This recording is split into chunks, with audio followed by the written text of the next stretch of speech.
कर्म फल की कहानी। एक गांव में एक सुनार का घर था। उस सुनार का काम बहुत अच्छा चलता था। काम बढ़ाने के उद्देश्य से उसने एक दिन बहुत सारा सोना मंगवाया। इस बात का पता जब गांव में रात को पहरा देने वाले पहरेदार को पता चला तो उसके मन में भी लालच आ गया। जैसे ही रात हुई वह पहरेदार उस सुनार के घर में घुसा और उसे मार दिया। सुनार को मरने के बाद वह जैसे ही बाहर निकला तभी उसे सुनार के एक पड़ोसी ने देख लिया। वह पड़ोसी बहुत ही सज्जन पुरुष था। उसे अचानक देख के पहरेदार घबरा गया। उस सज्जन पुरुष के पहरेदार के हाथ में जब बक्सा देखा तो उससे सवाल पूछना शुरू कर दिया। ये बक्सा लेकर कहाँ जा रहे हो? सर सर सर की आवाज़ में शोर मत मचाओ। देखो, इसमें से थोड़ा सोना तुम ले लो, थोड़ा मैं ले लेता हूँ। मैं ले लूँ? मैं गलत काम नहीं कर सकता। ये सुन पहरेदार ने उसे डराने के लहजे में उससे कहा, देख मेरी बात मान जा, नहीं तो बहुत बुरा होगा। फिर मुझे दोष मत देना। धमकी देने पर भी जब वह सज्जन पुरुष न माना तो उस पहरेदार ने जोर जोर से चिल्लाना शुरू कर दिया।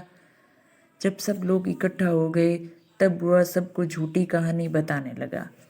ये आदमी सुनार के घर से ये बक्सा लेकर आ रहा है, मैंने इसे पकड़ लिया है। जब सब लोगों ने सुनार के घर जाकर देखा तो सुनार मरा पड़ा था। पुलिस को बुलाया गया और पुलिस उस निर्दोष व्यक्ति सुनार के कत्ल के इल्जाम में पकड़ ले गई।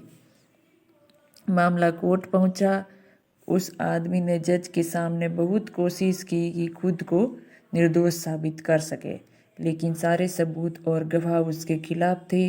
जैसे ही उसको फांसी की सजा हुई वैसे ही उसके मुंह से निकला, भगवान के दरबार में कोई न्याय नहीं है। जिसने मारा है उसे कोई सजा नहीं और जिसने कुछ किया भी नहीं उसे फांसी की सजा मिल गई। जज को उसके इन शब्दों से लगा कि उन्होंने फैसले में कोई गलती तो नहीं कर दी। जज ने सच का पता लगाने के लिए एक योजना बनाई। अगली सुबह एक आदमी रोता रोता जज के पास आया और बोला, सरकार, हमारे भाई की हत्या हो गई है, इसकी जांच होनी चाहिए। उस समय जज ने फांसी की सजा मिले व्यक्ति और उस पहरेदार को उस मरे हुए व्यक्ति की लाश उठाकर लाने को कहा। जब दोनों दिए गए पत्ते पर पहुंचे तो देखे कि खून से लथपथ लाश चारपाई के ऊपर पड़ी है और उस पर चादर डाली गई है। दोनों ने उस चारपाई को उठाया और चलने लगे। रास्ते में उस पहरेदार ने उस फांसी की सजा मिले व्यक्ति को कहा, अगर तुमने उस रात मेरा कहा मान लिया होता तो तुम्हें फांसी की सजा भी ना होती और सोना मिलता सो अलग। इस पर उस व्यक्ति ने जवाब दिया, मैंने तो सच का साथ दिया था, फिर भी मुझे फांसी हो गई। भगवान ने न्याय नहीं दिलाया मुझे। चलते चलते जब दोनों जज के सामने पहुंचे तो चारपाई पर पड़ी हुई लाश एकदम से उठ गई। असल में वह लाश नहीं थी, बल्कि जज द्वारा सच पता लगाने के लिए गया एक सिपाही था। उस सिपाही ने उठकर सारी सच्चाई जज को बता दी।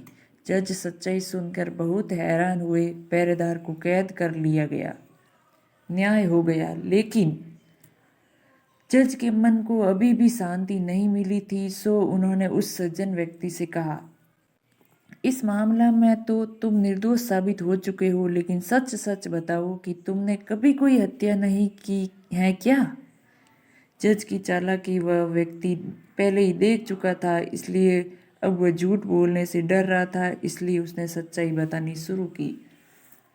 बहुत पहले पहले की बात है कि एक दुष्ट व्यक्ति मेरी गैर हाजिरी में मेरी पत्नी से मिलने आया करता था। मैंने अपनी पत्नी और उस व्यक्ति को समझाने का बहुत प्रयास किया, मगर वे नहीं माने। एक दिन जब मैं अचानक घर पर गया तो देखा कि वह व्यक्ति घर पर ही था। मुझे बहुत गुस्सा आया। मैंने तलवार से उसे मार दिया और घर के पीछे बहती नदी में उसकी लाश फेंक दी। इस बारे में कभी किसी को कुछ भी पता नहीं चला। जज ने कहा, मैं भी यही सोच रहा था कि मैंने कभी कोई गलत काम नहीं किया, ना ही किसी से रिश्वत ली, फिर मेरे हाथ से ये गलत फैसला हुआ कैसे? खैर, अब तुम्हें अपने कर्मों का फल तो भोगना ही पड़ेगा। होगा पहरेदार के साथ अब तुम्हें भी फांसी होगी।